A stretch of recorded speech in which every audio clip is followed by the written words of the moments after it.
प्रिय दर्शकों, नमस्कार। एक बार फिर से उपस्थित हूँ आप सबके सामने आज के कार्यक्रम में। जैसा कि आज शुक्रवार है और मैं आप लोगों के बीच में आता हूँ कुंडलियाँ लेकर के, विश्लेषण जन्म कुंडली का इस कार्यक्रम के अंतर्गत एक जातक की कुंडली लेकर के आया हूँ। आइए सबसे पहले आपको इनका पंचांग पढ़ के बता देता हूँ कैसा है पंचांग, क्या है प्रभाव और कैसा है जीवन। कार्यक्रम अंतिम हिस्से तक देखिएगा, आनंद आएगा, क्योंकि विश्लेषण की करने का तरीका आपको ये बता देता है कार्यक्रम की कैसे किया जाता है।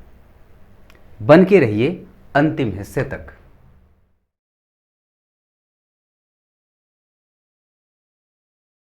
विक्रम संवत 2076, शक संवत 1941, जिस संवत्सर में इनका जन्म हुआ है उस संवत्सर का नाम परिधावी संवत्सर है। अब ध्यान से समझिएगा जातक के ऊपर पंचांग का प्रभाव कैसा है। मतलब अगर पंचांग को आप सही से समझ लेते हैं तो आप अपने जीवन के आधे स्थिति को भी अच्छे से समझ लेते हैं, जिसमें आपका स्वास्थ्य कैसा रहने वाला है, आचरण कैसा रहने वाला है, व्यवहार कैसा रहने वाला है, लोगों से संबंध कैसा रहने वाला है, सामाजिकता कितनी है, आध्यात्मिकता कितनी मजबूत है। ये सारी चीज़ें आप आसानी से समझ सकते हैं। तो मैंने कहा कि परिधावी संवत्सर में जन्मे लोग सामाजिक होते हैं और मिलनसार होते हैं। लोगों के बीच में उठना बैठना ये रखना और जारी रखना चाहते हैं, ये प्रभाव है। और उत्तरायण का जन्म है, तो जब सूर्य उत्तरायण होते हैं तो सूर्य जिन जिन चीज़ों के कारक होते हैं, अर्थात दांतों के रोग को ना देने वाले, हड्डियों से संबंधित समस्या को ना देने वाले, नेत्रों की समस्या को ना देने वाले, आत्मविश्वास बिल्कुल चरम पे रहता है, मन पवित्र और शांत होता है, व्यक्ति थोड़ा जिद्दी होता है, गुस्सैल होता है, घमंडी भी हो जाता है, कई बार ईगो पाल लेता है। लेकिन सूर्य अगर उत्तरायण में है तो ये अच्छा होता है, क्योंकि सूर्य को उत्तरायण में अच्छा और प्रबल माना जाता है ज्योतिषीय क्षेत्रों में। अब उसके बाद जब आगे बढ़ते हैं तो फाल्गुन मास में इनका जन्म हुआ है, तो व्यक्ति थोड़ा कामी है, थोड़ा काम वासना से युक्त रहेगा और कई स्त्रियों के साथ संबंधों को बनाने वाला भी हो जाता है। ना चाहते हुए भी कई विपरीत लिंग वाले लोग आकर्षित हो जाते हैं और मुस्कान ऐसी कि सबका मन मोह ले, सुंदर राजकुमार के सदृश होता है बालक, ऐसी स्थितियां। अब फाल्गुन मास और बसंत ऋतु, तो बसंत ऋतु में जन्मे लोग थोड़े कामी होते हैं, वो मैंने फाल्गुन मास में भी बताया।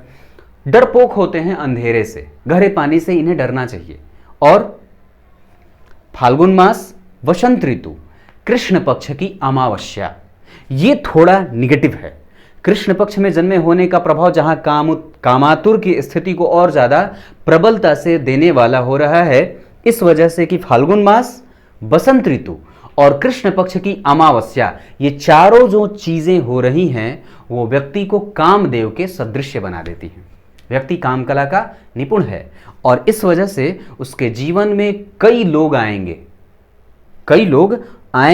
व्यक्ति लाभ लेगा और अपना मार्ग प्रशस्त करेगा। ये आगे रही बात।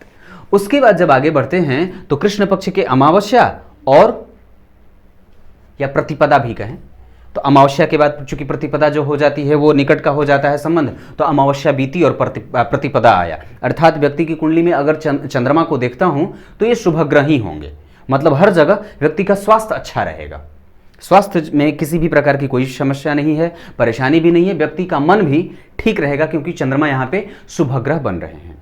मंगलवार का जन्म है तो क्रोध है, काम है, उत्तेजना है, क्योंकि मंगलवार के जन्मे लोग अपने मन और स्थिति के अनुकूल अपने हिसाब से चलने वाले होते हैं। किसी दूसरे के हिसाब से या किसी दूसरे का ऑर्डर इन्हें कम भाता है। अपने अंडर में लोगों को रख करके काम कराना इन्हें ज़्यादा अच्छा लगता है। मशीनरी के प्रिय होते हैं, मशीन और भौतिक संसाधनों से युक्त जीवन जीना चाहते हैं। अब आगे बढ़ने पे पता चला कि मंगलवार उत्तरा भाद्रपद नक्षत्र का जन्म है, तो थोड़ी सी चर्चा आपको उत्तरा भाद्रपद पे कर देता हूं। व्यक्ति घुमंतु है। उत्तरा भाद्रपद जो नक्षत्र होता है उसमें जन्मे लोग घुमंतु होते हैं, घूमने वाले, पर्यावरण के प्रिय, मीठी वाणी बोलने वाले होते हैं, बहुत सुंदर होते हैं, राजकुमार के सदृश, अपनी वाणी से सबका मन मोहने वाले होते हैं, समाज में सबके निकट उठने और बैठने वाले होते हैं, प्रतिस्पर्धा बिल्कुल कम होती है, दार्शनिकता बहुत अच्छे से निभाने वाले होते हैं, आध्यात्मिकता का रोल प्ले करने में इन्हें बहुत अच्छा लगता है, आध्यात्मिक दृष्टि से व्यक्ति मजबूत होता है, इस वजह से इसका मन भी शांत होगा, क्योंकि कृष्ण पक्ष के प्रतिपदा का जन्म है। दूसरी बात है कि व्यक्ति धार्मिक प्रवृत्ति को धारण करने वाला है, पुस्तकों का अध्ययन करने वाला है, दान और दान आदि में भरोसा करने वाला है। ये चीजें बनती हैं। अब आगे जब बढ़ा तो पता चला कि मंगलवार और उत्तरा भाद्रपद नक्षत्र, यहां तक बातें ठीक है। ब्राह्मण वर्ण का व्यक्ति है तो यहां भी ठीक है। गण भी देव का है, यानी कि यह भी बहुत अच्छी बात है।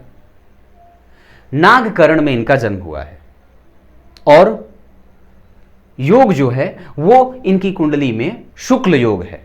शुक्ल योग और नागकरण, शुक्ल योग में जन्मे लोग अच्छी मानसिकता के तो होते हैं। एक बात बता दूं तो थोड़ा स्वास्थ्य तो कभी कभी परेशान करने वाला होता है, विशेषतया कभी कभी व्यक्ति को पेट से संबंधित समस्या होती है और कभी कभी व्यक्ति को हड्डियों से संबंधित समस्या भी देखने को बनेगी। यहां शुक्ल योग में और नागकरण में जन्मे होने का प्रभाव व्यक्ति के हड्डी को कभी कभी ये कमजोर करता है। हालांकि सूर्य उत्तरायण के हैं, मंगलवार का जन्म है और कृष्ण पक्ष के जन्म होने के कारण यहां पे थोड़ा सा प्रभाव हड्डियों को कमजोर करते दिख रहा है। नाम राशि थ अक्षर की बनती है और पाया तांबे का बनता है, राशि और नक्षत्र का।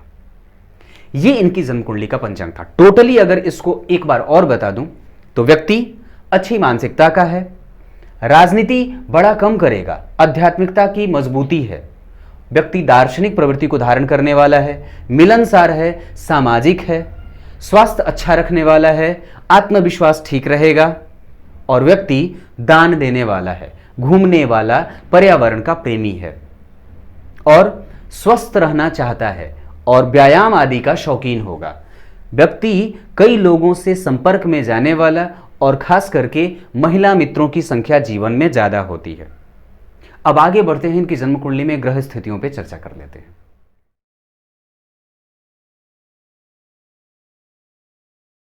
आइए अब आपको सबसे पहले ग्रहों के राजा सूर्य और कुल के दीपक कहे जाने वाले ग्रहों के राजा और ग्रहों का प्रतिनिधित्व जो सबसे ज्यादा करता है, जिसके कमजोर होने से व्यक्ति कमजोर हो जाता है और व्यक्ति का आत्मविश्वास प्रश्न चिन्ह और डॉट लगाने वाला हो जाता है। सबसे पहले आपको आपकी कुंडली में सूर्य की बात कर दूं तो सूर्य आपकी कुंडली में बनते हैं पराक्रम भाव के अधिपति। यह बहुत अच्छी बात है कि जन्म कुंडली के पराक्रम भाव में सूर्य की राशि बनी।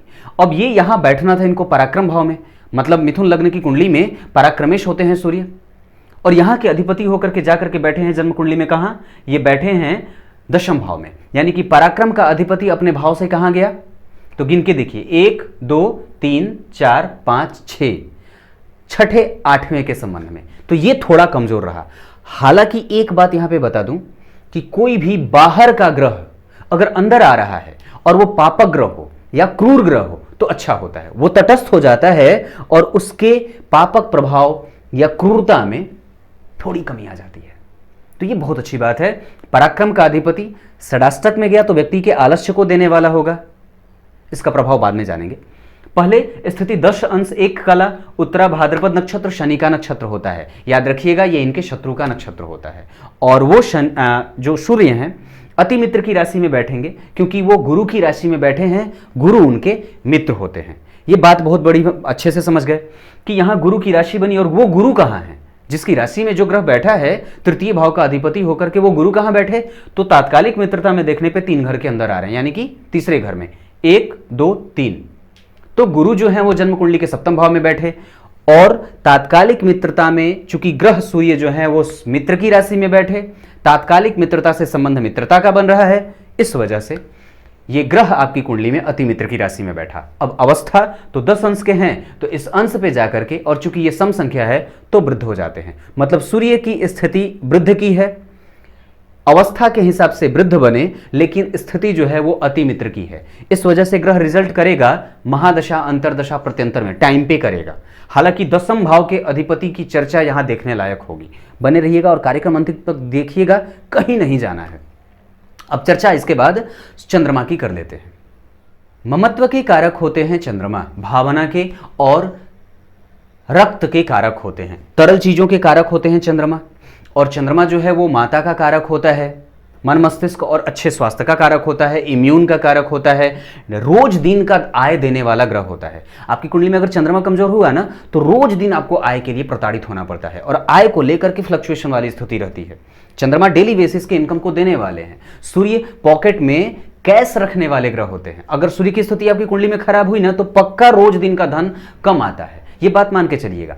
अब बात जब चंद्रमा की करते हैं तो चंद्रमा आपकी कुंडली में बनते हैं धन भाव के अधिपति, बैठना था द्वितीय भाव में, यहाँ राशि बनी, बहुत अच्छी बात है क्योंकि शुभ ग्रह की राशि बनी और आपकी कुंडली में वो कृष्ण पक्ष के प्रतिपदा के बन रहे हैं, अर्थात वो आपकी कुंडली में शुभ ग्रह बन रहे हैं, ये बहुत अच्छी बात है।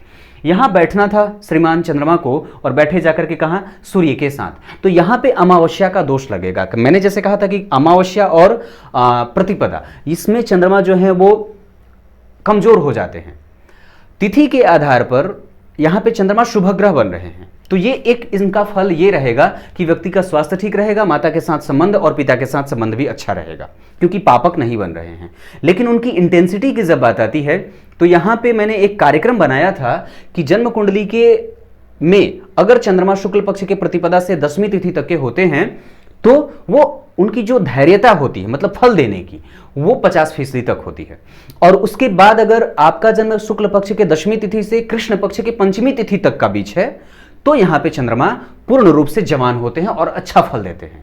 तो चूंकि शुभता के अगर दर्शन को खोजते हैं हम, तो चंद्रमा कृष्ण पक्ष के प्रतिपदा के हुए, यानी कि शुभ ग्रह बने, क्योंकि शुक्ल पक्ष के अष्टमी से कृष्ण पक्ष के सप्तमी तिथि तक के चंद्रमा शुभ ग्रह होते हैं। तो यहां पे ये बने तो शुभ ग्रह, लेकिन मीन राशि के बने, तो यहां पे ये भी बैठे हैं मित्र की ही राशि में, मित्रता का संबंध होता है गुरु के साथ, तो मित्र होकर के, और अंश देखिए तो ये भी 8 अंश के हैं और बैठे हैं शत्रु के नक्षत्र में, तो थोड़ा नक्षत्र इनको प्रभावित किया, निगेटिव, कमजोर अवस्था के हिसाब से मृत हो, मतलब वृद्ध होकर के बैठे हैं ये भी, क्योंकि ये अंश जो है यहाँ पे सम संख्या, मैंने वही बात करी सूर्य वाली, यहाँ पे अंश में ये चंद्रमा भी वृद्ध ही हो रहे हैं, मतलब दृष्टि का लाभ थोड़ा कम होगा और व्यक्ति का स्वास्थ्य थोड़ा कभी कभी कमजोर होगा, इम्यून कभी कभी कमजोर हो सकता है, ऐसा बनता है और ऐसी स्थितियां इस कुंडली में बन रही है। अब आगे पराक्रम के कारक मंगल को देख लेते हैं। मंगल पराक्रम का कारक होता है और यह है क्रोध का कारक और यह है आपके अंदर तेजस्विता का कारक। इसके बारे में विचार करिए, कहां है ये? आपकी कुंडली में बनते हैं छठे भाव के अधिपति, ये रोगेश हैं, तो मंगल यहां पे थोड़ा कमजोर रहेगा, मतलब भाव के आधार पे। और उनकी दूसरी राशि बनती है जन्म कुंडली में कहां? ये देखिए 1 नंबर यहां लिखा है, मेष और वृश्चिक। ये लाभेश होते हैं, ये तो ठीक है, लेकिन रोगेश भी हैं और ये जल तत्व की राशि इनकी यहां बन रही है। तो एक बात ये बन रही है कि चंद्रमा और मंगल, चंद्रमा चूंकि जल तत्व की राशि में पापक नहीं बन रहे थे लेकिन कृष्ण पक्ष के हैं, और साथ ही साथ उन्होंने नक्षत्र जो लिया है वो शनि का लिया है, और मंगल रोगेश बने, तो व्यक्ति को रोग कैसा होगा? जलीय रोग। तो हो सकता है कि आपको रक्त से कभी कभी समस्या बन जाए, रक्त की कमी हो जाए, व्यक्ति शीत जनित बीमारियों से ग्रसित हो जाएगा, कभी कभी जो है उसको सर्दी खांसी निमोनिया वगैरह, जल्दी निमोनिया लायक, मतलब उसके नज़दीक से जाकर के कोई बीमारी हो सकती है। अब मंगल की स्थिति को जब विचार करते हैं तो ये उच्च के हैं, लेकिन अंश के आधार पर देखिए तो ये बिल्कुल 1 अंश पे हैं, यानी कि ये 1 अंश के मंगल हैं, तो ये यहाँ के तो फल करेंगे लेकिन पिछले भाव से भी प्रभावित होंगे, मतलब फल जो होगा वो सप्तम भाव का भी होगा, 1 अंश पे बैठे हैं ना, इस वजह से।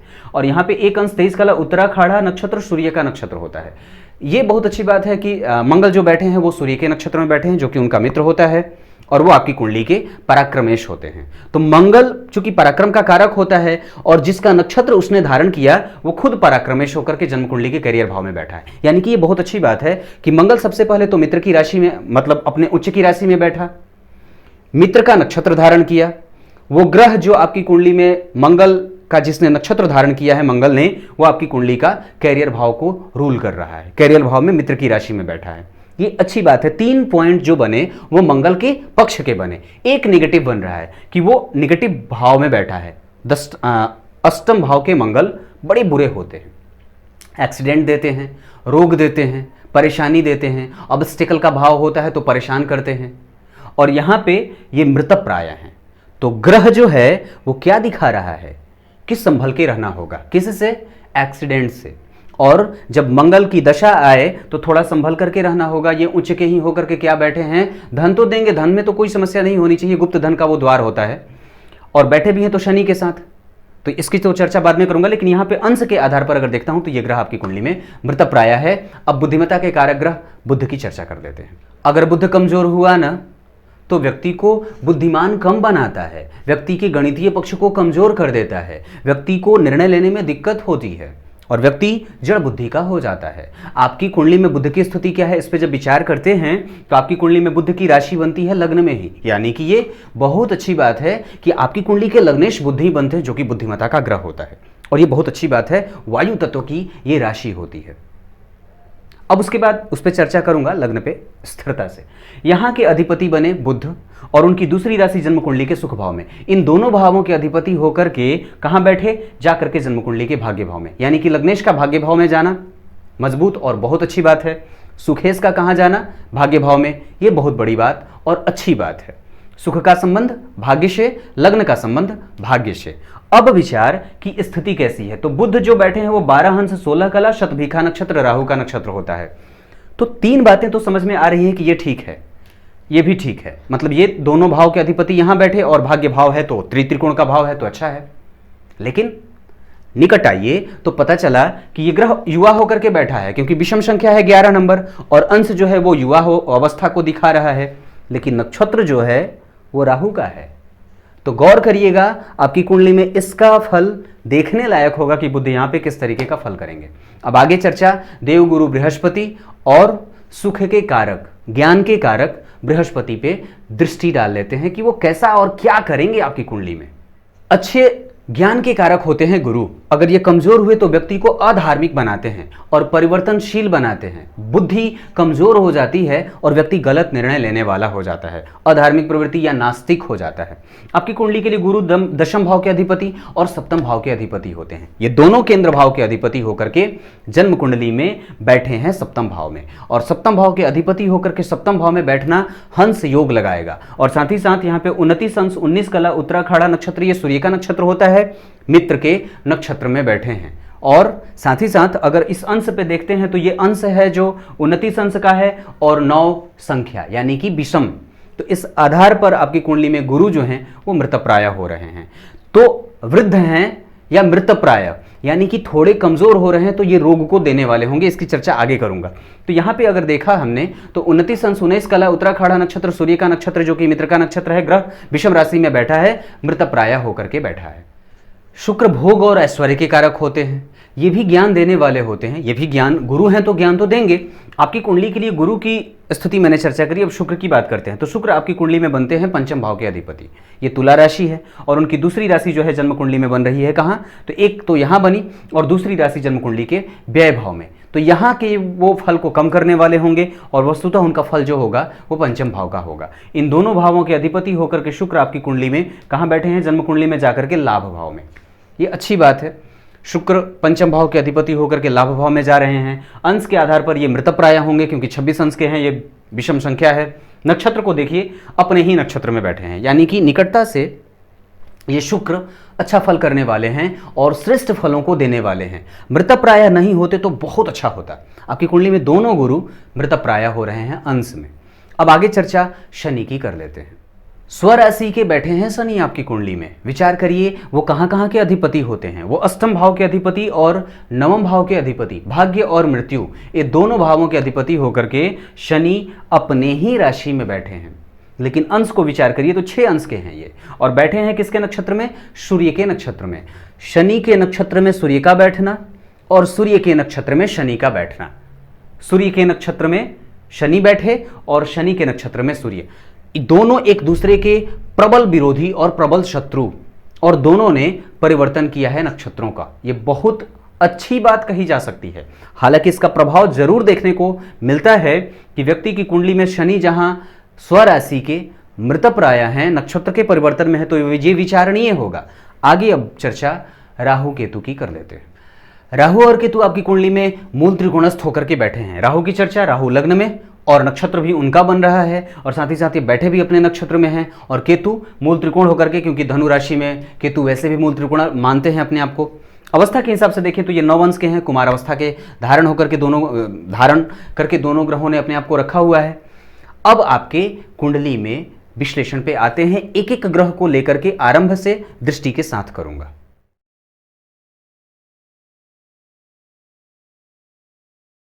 अब आपको थोड़ी सी चर्चा आपके लग्न पे कर देता हूं ताकि मन में भेद न रहे।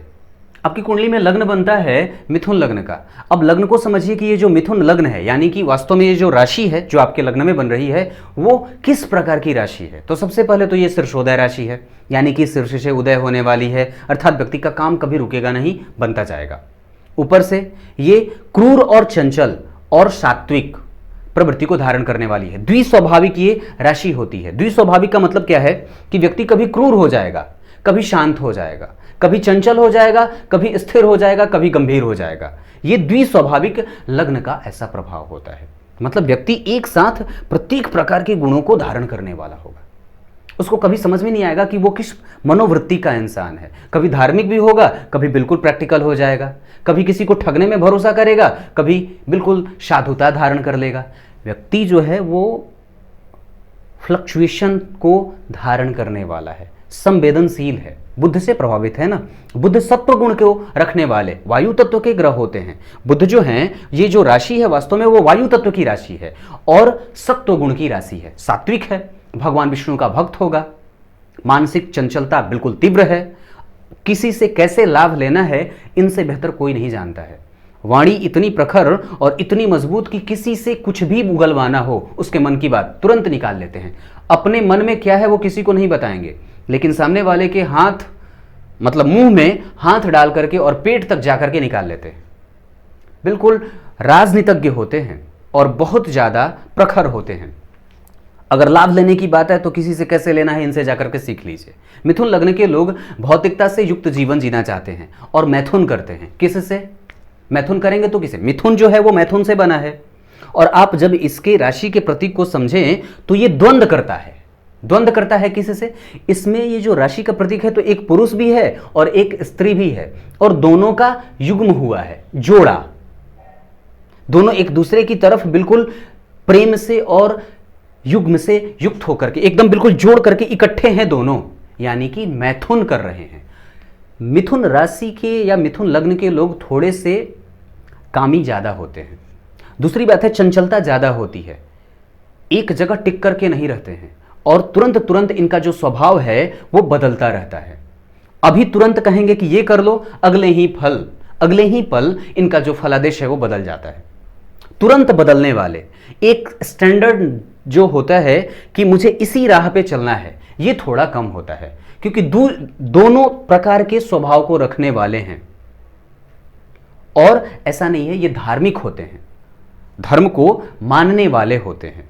ऊपर से आप अगर मैथुन की बात करें तो मैथुन किससे? भौतिकता से। धन कमाएंगे, तुरंत ही इन्हें धन कमाने का जोश आरंभ होता है। स्वाभिमानी होते हैं, घमंड भी होता है अगर सूर्य खराब रहा तो। अगर व्यक्ति की कुंडली में मिथुन लग्न बने और सूर्य खराब हुए या सूर्य बहुत ज्यादा प्रबलता से उच्च हुए तो व्यक्ति को बहुत ज्यादा घमंडी और ईगो सेंट्रिक बना देते हैं। ये बात भी है।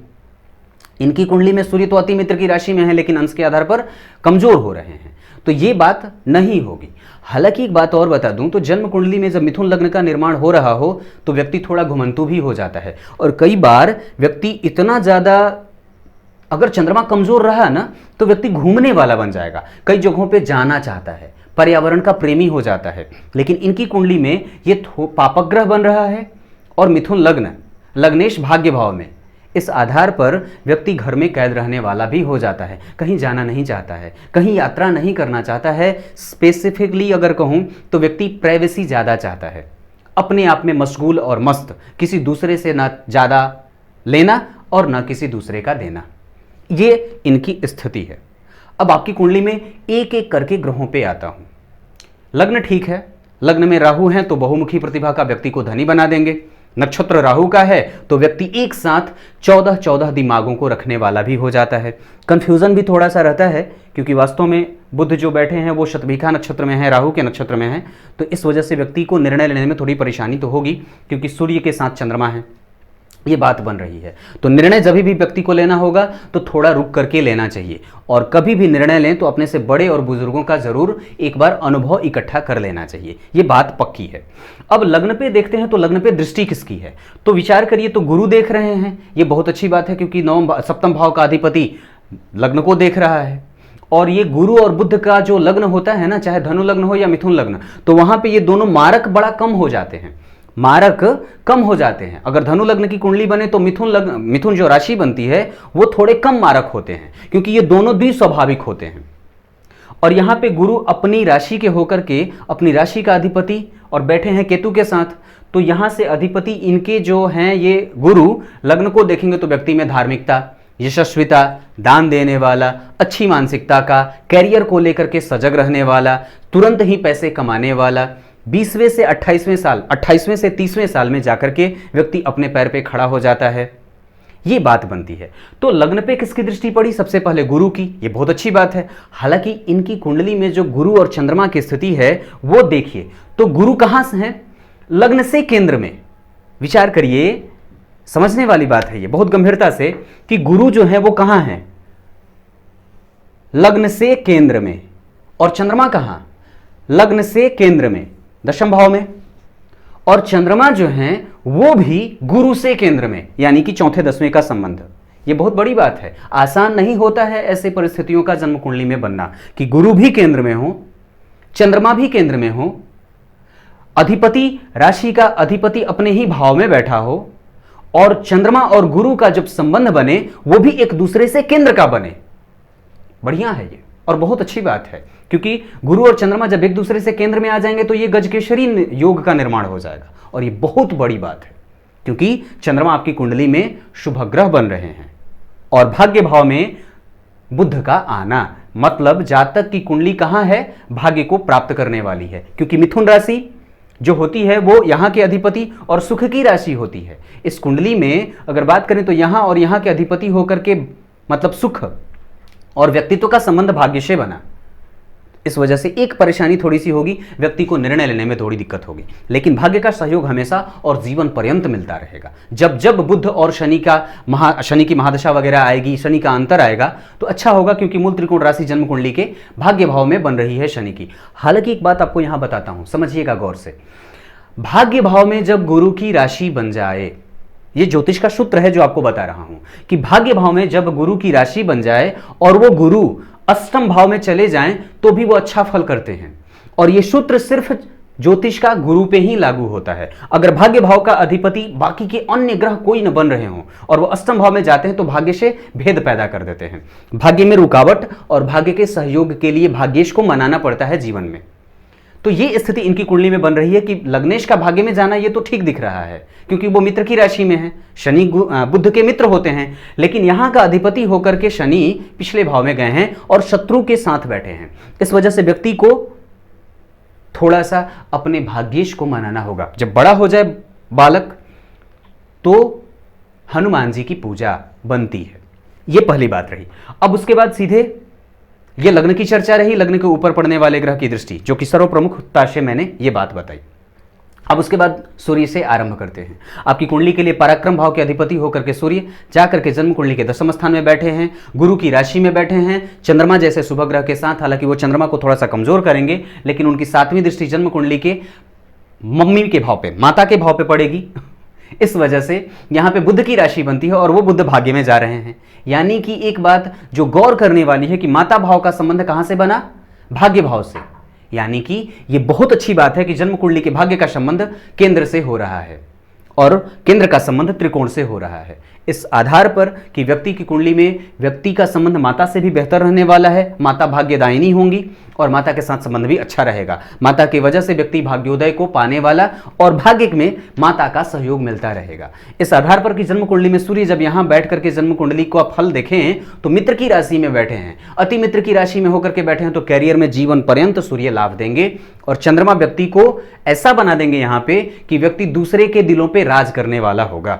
जो कह देगा लोग वही मान लेंगे और व्यक्ति सामाजिक होकर के समाज में जब जाएगा तो लोग इसके लिए कुर्सी छोड़ करके तैयार होने वाले होते हैं। अब आगे चर्चा सूर्य की दृष्टि की कड़ी। यहां पे कभी कभी माता जी को स्वास्थ्य में परेशान करेंगे, हड्डियों का रोग दे सकते हैं। हालांकि उसकी स्थिति बड़ी कम बन रही है, बिल्कुल ना के बराबर। क्योंकि कमजोर क्यों होगा? क्योंकि यहां के अधिपति देखिए कहां बैठे हैं। अगर इस भाव को आप स्वतंत्र रूप से विचार करते हैं तो 6ठे 8वें का संबंध बन रहा है, तो ये थोड़ा रोक दे रहा है। अब आगे चंद्रमा की चर्चा करी मैंने, तो चंद्रमा आपकी कुंडली के धन भाव के अधिपति होते हैं। ये वाणी भाव भी है और कुटुंब का भी भाव होता है। यहां का अधिपति केंद्र में आ रहा है। व्यक्ति को पिता के साथ और पिता के निकट, पिता के सदृश व्यक्ति जो सबसे ज्यादा प्रभावित है किससे है, क्योंकि यहां पे बनी ये पिता के पैतृक संपत्ति और पिता के साथ बनने वाले संबंधों का भाव होता है द्वितीय भाव। यहां का अधिपति जाकर के कहां बैठा, जन्म कुंडली के दशम भाव में, और दशम भाव क्या है, पिता का भाव है। यहां से पिता का विचार किया जाता है। तो एक बात जो कि सर्वथा सिद्ध हो रही है कि चंद्रमा हर तरीके से मजबूत और अच्छे दिखे जा रहे हैं। अगर ये यहां नहीं होते, प्रतिपदा के नहीं होते, तो थोड़े और अच्छे हो जाते। लेकिन जब धन भाव का अधिपति या द्वितीय भाव का अधिपति दशम भाव में आए, पिता का और पैतृक संपत्ति का कारक होता है, यहां का अधिपति, यहां पे मतलब पिता भाव के अधिपति बनते हैं चंद्रमा, और वो केंद्र में आ रहे हैं, तो व्यक्ति अपने हर एक गुण में व्यक्ति कैसा होगा, अपने पिता के सदृश होगा। ये बिल्कुल सर्वथा सत्य और सिद्ध होने वाला है। व्यक्ति का गुण, चाल चलन, उठना बैठना, बातचीत करने का तरीका, व्यवहार, आचार विचार सब पिता से मिल रहा है। व्यक्ति पिता के सदृश होगा, भावना से पिता से ज्यादा जुड़ा होगा। माता और पिता दोनों में चूंकि चंद्रमा भी देख रहे हैं, तो संबंध दोनों का बड़ा अच्छा रहने वाला है। व्यक्ति पिता और माता दोनों का आदर करेगा, जीवन पर्यंत उनका सम्मान करेगा। अब चर्चा मंगल की करूंगा। मंगल आपकी कुंडली में बनते हैं जन्म कुंडली में रोग भाव के अधिपति, और उनकी दूसरी राशि जन्म कुंडली के लाभ भाव में। यह बताता हूं तो जन्म कुंडली के रोगेश और लाभेश, यहां पे एक शुभ ग्रह बैठा है, यह बहुत बड़ी बात है, क्योंकि अपने नक्षत्र का बैठा है तो व्यक्ति को लाभ देगा। इसकी चर्चा जब शुक्र की करूंगा तब करूंगा। तो मंगल की चर्चा करी तो जन्म कुंडली के रोगेश होते हैं मंगल, और वो जाकर के जन्म कुंडली के उच्च के होकर के बैठे हैं, लेकिन अवस्था में वो कमजोर हैं। तो व्यक्ति को मंगल जो है वो तेज का कारक होता है, पराक्रम का कारक होता है, तीव्रता का कारक होता है, ऊर्जा का कारक होता है। वो सबसे पहले तो अष्टम में बैठा, शत्रुग्रही होकर के बैठा, तो थोड़ा व्यक्ति को आलसी बनाएगा। और एक बात बताऊं,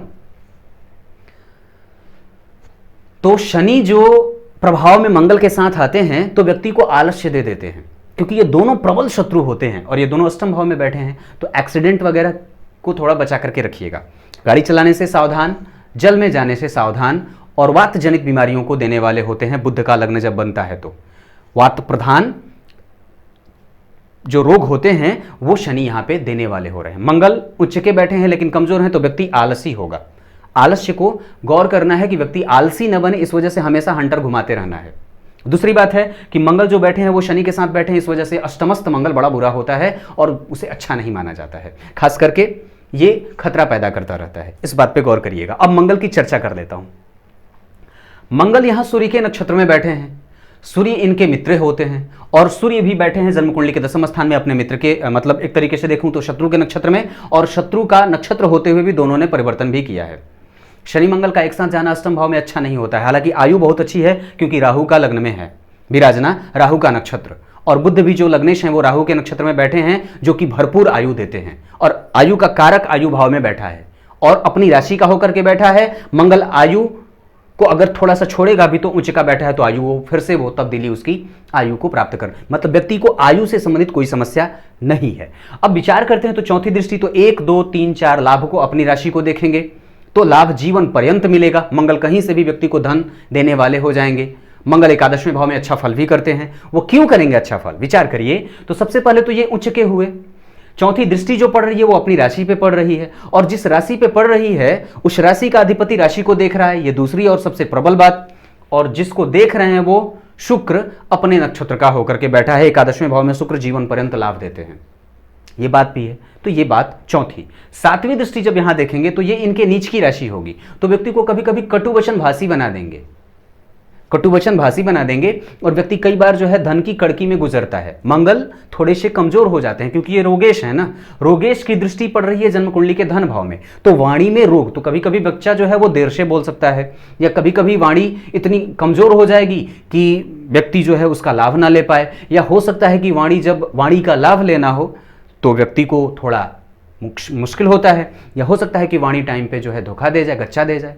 ये बात बनती है, क्योंकि उसका रोग का रोगेश की दृष्टि जन्म कुंडली के द्वितीय भाव पे, तो ये धन को भी प्रभावित करेंगे थोड़ा सा, और वाणी को भी प्रभावित करेंगे। कुटुंब जनों से व्यक्ति हो सकता है कि थोड़ा दूर जाकर के बस जाए, अपने माता पिता से व्यक्ति को दूर जाना पड़े, ऐसी स्थितियां भी धन कमाने के लिए।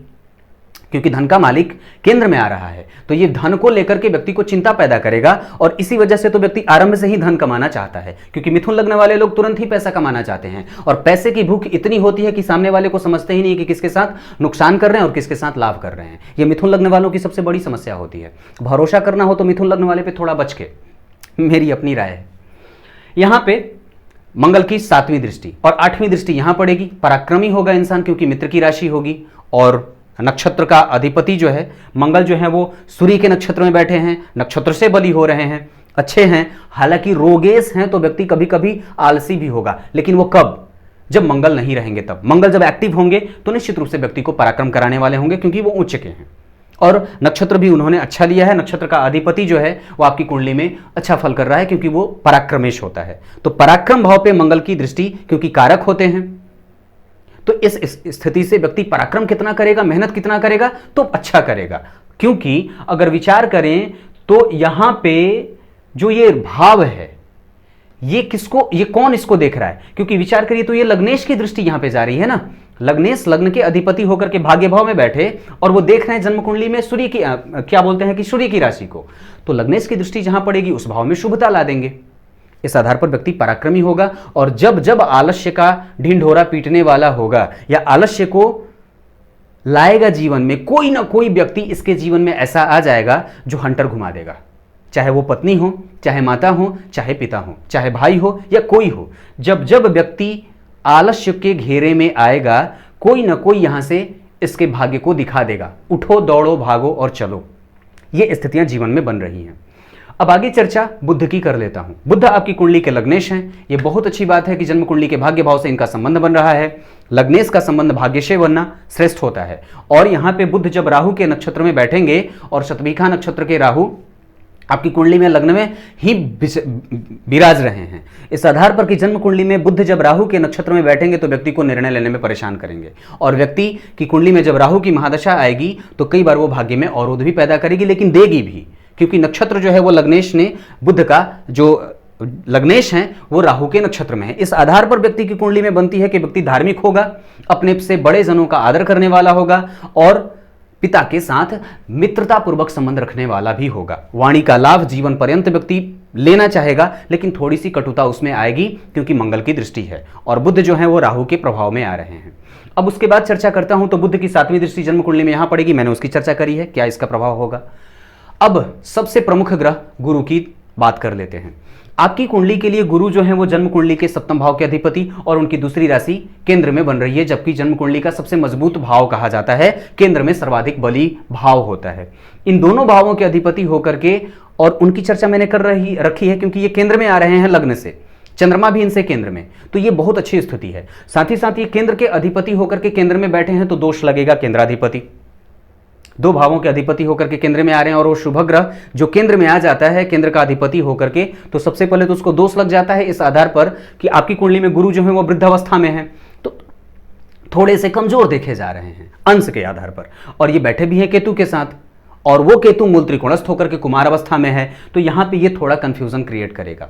व्यक्ति के दाम्पत्य में अगर विचार करें तो ये स्थिति की जन्म कुंडली के 7वें भाव पे जब दृष्टि डालते हैं तो वहां का अधिपति वहीं बैठा है, ये भाग्य को अच्छा करेगा और विवाह के बाद भाग्य को मजबूती देने वाला होगा। लेकिन जो पत्नी आएंगी उनको लाने से पहले जन्म कुंडली मिलाकर के करें, क्योंकि वास्तव में देखें तो राहु की दृष्टि है, राहु की दृष्टि है और नक्षत्र जो है वो राहु का ही है। तो इस आधार पर, और ऊपर से अगर विचार करता हूं तो इस भाव पे कोई भी ऐसा ग्रह नहीं है जो देख रहा हो, 7, 8, 9 तक कोई ग्रह देख नहीं रहा है, किसी भी ग्रह की शुभता इस पे और नहीं आ रही है। गुरु केतु के साथ बैठे हैं, इस आधार पर जन्म कुंडली मिलाकर के ही करें, क्योंकि मंगल जो है आपकी कुंडली में अष्टम भाव में बैठे हैं तो दोष भी पैदा हो रहा है मांगलिक का। इस आधार पर जन्म कुंडली मिला करके ही विवाह करें, क्योंकि यहां पे गुरु केतु के प्रभाव में आ रहे हैं। अंश को देखिए 9 और 29 बिल्कुल आ रहे हैं प्रभाव में, क्योंकि राहु की भी दृष्टि है। और यहाँ पे, और इन दोनों ग्रहों की अवस्था की जब चर्चा करता हूं तो गुरु थोड़ा सा कमजोर हो रहे हैं, अवस्था में वृद्ध हो रहे हैं, और केतु जो है वो कुमार को प्राप्त कर रहे हैं। इस आधार पर कुंडली मिला करके विवाह करना चाहिए। 5वीं दृष्टि जन्म कुंडली में 1, 2, 3, 4, 5 लाभ देंगे जीवन पर्यंत, ये बहुत अच्छी बात है क्योंकि मित्र की राशि से देखेंगे। 7वीं दृष्टि यहां तो व्यक्ति को मानसिकता में श्रेष्ठ मानसिकता का बनाएंगे, श्रेष्ठ बुद्धि का युक्त और श्रेष्ठ बुद्धि से युक्त बना देंगे पुरुष को। व्यक्ति कभी भी जीवन पर्यंत कभी भी किसी गलत निर्णय को नहीं लेने वाला होगा, अच्छी मानसिकता का होगा। बेहतरीन है गुरु का लग्न को देखना, और ये मिथुन लग्न है, इस वजह से यहां पे गुरु अच्छा फल करेंगे, श्रेष्ठ करेंगे। अगर ये अवस्था से थोड़े कमजोर नहीं होते तो बहुत ज्यादा बेहतर हो जाता, क्योंकि गुरु ज्ञान के कारक होते हैं और ज्ञान के कारक होकर के जन्म कुंडली के केंद्र में ही विराज रहे हैं और केंद्र को देख रहे हैं, लग्न को देख रहे हैं। इस आधार पर व्यक्ति ज्ञान पाना तो चाहेगा, हो सकता है कि नंबर थोड़े कम मिल जाए। और नवी दृष्टि तो 7, 8, 9 पराक्रम पे देखेंगे। ये बहुत अच्छी बात है, क्योंकि पराक्रम में जो राशि बन रही है वो सूर्य का है और सूर्य केंद्र में आ रहे हैं दशम स्थान में। दशम स्थान के सूर्य अच्छा फल करते हैं। लाभ को देखेंगे, गुरु अच्छा फल करेंगे क्योंकि लाभ में वो कारक होते हैं, और यहाँ पे पराक्रम भाव, ये भी अच्छी बात है। अब बात शनि की शुक्र की कर लेते हैं। शुक्र आपकी कुंडली के लिए बैठे हैं लाभ भाव में। मैंने उनकी चर्चा एक बार ही कर रखी है कि व्यक्ति की कुंडली जब शुक्र के लाभ को प्रभावित करे, शुक्र है यहाँ पे लाभ भाव में ही बैठे हैं अपने ही नक्षत्र के, और आपकी कुंडली में वो पंचम भाव के अधिपति भी होते हैं। पंचम भाव का अधिपति लाभ में गया, पंचम को देखा 7वीं दृष्टि से, और यहाँ पे ये कारक भी होते हैं। इस आधार पर व्यक्ति के जीवन काल में शिक्षा का भी क्षेत्र अच्छा बनेगा और पत्नी के साथ प्रेम संबंधों में भी निकटता आएगी, संतान उत्पत्ति में भी समस्या नहीं होनी चाहिए, और जीवन में यश, गौरव, मान, पद, प्रतिष्ठा, शौर्य और पराक्रम को देने वाला होगा, क्योंकि पराक्रम की चर्चा मैंने कर रखी है, लाभ मिलने वाला। और यहाँ पे गुरु शुक्र की जब दृष्टि पड़ेगी 7वीं एकमात्र दृष्टि, तो यहाँ पे ये भाव शुभता को प्राप्त कर रहा है, क्योंकि इस भाव का अधिपति सबसे पहले तो अपने भाव को देख रहा है, और ये बहुत ही महत्वपूर्ण भाव होता है। शुक्र जो कि जन्म कुंडली में यहां बैठे हैं अपने नक्षत्र के, तो कहीं से भी कभी खराब नहीं होंगे, क्योंकि उनकी दूसरी राशि जो है वो जन्म कुंडली के 12वें भाव में बन रही है। और ज्योतिष का सूत्र है कि यहां पे अगर 2 राशियों का किसी भी ऐसे राशि का निर्माण हो रहा हो जो 2 भावों का आधिपत्य स्वीकारती हो, तो ये यहां से स्वतंत्र हो जाते हैं और फिर ये फल पंचम भाव का करेंगे। शनि की बात कर लेते हैं। आपकी कुंडली के लिए शनि कारक होते हैं, भाग्य भाव के अधिपति होकर के अष्टम में जा रहे हैं और वो पापग्रह होते हैं। राहु का नक्षत्र है, इस वजह से भाग्य को मनाना होगा, गणेश जी को मनाना होगा, और साथ ही साथ हनुमान जी की पूजा करनी होगी। अष्टम भाव में भाग्येश का जाना गुरु के अलावे किसी ग्रह के लिए थोड़ा बुरा होता है, अच्छा नहीं होता है। तीसरी दृष्टि जन्म कुंडली के केंद्र में पड़ेगी, दशम स्थान पे, ये अच्छा होगा। वहां पे शनि अच्छा फल करते हैं कैरियर को लेकर के। व्यक्ति न्याय और नौकरी में उच्च पद पाने के लिए कोई भी प्रयास करेगा तो जा सकता है। संगीतज्ञ बन जाए, सेना में चला जाए, न्याय के पद पे चला जाए, लॉ वगैरह कर ले, चंद्रमा से संबंधित कोई व्यवसाय कर ले, शिक्षा से संबंधित कोई व्यवसाय कर ले, काम कर ले, या नौकरी के लिए या प्रोफेसर वगैरह के लिए, तो बहुत अच्छा होगा। आगे मैं इस पे कल चर्चा करूंगा। यहां से तीसरी और 7वीं दृष्टि जन्म कुंडली के धन पे, तो धन पे अगर देखेंगे तो थोड़ा सा कभी कभी व्यक्ति को कंजूस बना देते हैं, और व्यक्ति चूंकि यहां पे चंद्रमा की राशि बनी, चंद्रमा वैसे भी कंजूस ग्रह होते हैं और शनि की दृष्टि है, तो इस वजह से व्यक्ति थोड़ा कंजूस प्रवृत्ति का भी होगा, अपने ऊपर ही ज्यादा खर्च करेगा, दूसरे को देने वाला थोड़ा कम होगा। हालांकि दान की स्थिति जब आएगी तो दान देगा, क्योंकि लग्नेश भाग्य में जा रहे हैं ना, इस वजह से व्यक्ति दानी है। लग्न कहां छुपा? दान में, यानी कि ये दान और धर्म भी, मतलब धर्म धुरंधरी का भाव होता है, तो व्यक्ति धार्मिक होगा, धर्म के मामले में कट्टर होगा, आगे रहने वाला होगा, क्योंकि गुरु देख रहे हैं। तो 7वीं दृष्टि, और 7वीं के बाद 8वीं, 9वीं, 10वीं, यहाँ पे 10वीं दृष्टि शनि की पड़ेगी, और शुक्र की भी दृष्टि है। 2 मित्र ग्रह जन्म कुंडली के इस पे देखेंगे, बहुत अच्छी बात है। ये आपकी कुंडली का अध्ययन था। राहु की 5वीं दृष्टि यहां पड़ेगी, तो आरंभ में शिक्षा को थोड़ा कमजोर करेंगे। हालांकि वो शुक्र की राशि है और शुक्र जन्म कुंडली के पंचम भाव के अधिपति देख रहे हैं, शुक्र अच्छी स्थिति में है आपकी कुंडली में। हालांकि वृद्ध हैं वो, तो दृष्टि कम डालेंगे, लेकिन फिर भी वो डालेंगे तो अच्छा ही फल करेंगे, बेहतर फल करेंगे। अपनी महादशा, अंतरदशा, सूक्ष्मांतर में श्रेष्ठ फल को देने वाले होंगे। राहु की दृष्टि होगी तो आरंभ में थोड़ा सा परेशान करेंगे, विवाह मिला करके करेंगे, क्योंकि सप्तम भाव पे राहु और गुरु का थोड़ा कमजोर होना, केतु से प्रभावित होना, और 9वीं दृष्टि जन्म कुंडली के भाग्य पे डाल रही है राहु की। इस वजह से वहां पे बुध जो है वो राहु के नक्षत्र में है, इस वजह से बुध थोड़े से वहां पे नक्षत्र से राहु से प्रभावित हो रहे हैं। ये आपकी कुंडली का अध्ययन था। बाकी के सारी चीजों का सवाल मैं आपके उत्तर को कल लेकर के उपस्थित होऊंगा। तब तक के लिए इजाजत दीजिए, कल एक बार फिर से उपस्थित होंगे। तब तक के लिए नमस्कार।